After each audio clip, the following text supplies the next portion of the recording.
People ask me a lot of times what I do, and you're like, I'm the rocket scientist. And they chuckle, and you're like, well, yeah, actually, I am the rocket scientist.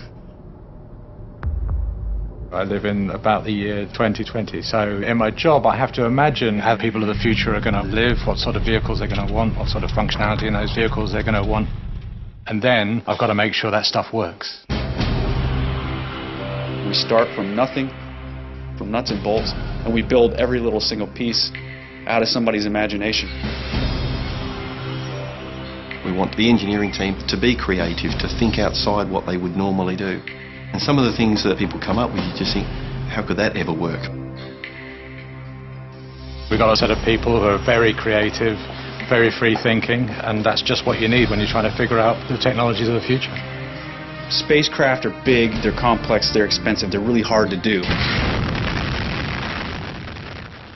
We fly these things to space. Those are huge loads, those are huge, nasty environment, lots of heat and all this stuff. And so it's really tough, it's durable, it's solid, it's meant to take some abuse and do the job.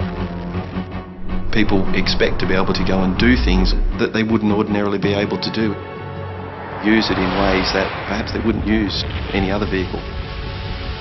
Functionality is right at the heart of what the vehicle needs to deliver. It's like a drug, you know. You get addicted to the fact that you can go, we've never done that before, let's do that, let's try something new. Land Rover is passionate and inspired by great machines. I think that's what engineers thrive on. Really, at the end of the day, a vehicle ends up being this synergistic, kind of magical embodiment of all the passions and the creativity and the ideas that come from these different engineers and designers.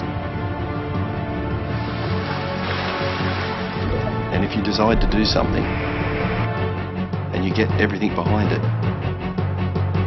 then you can achieve great things.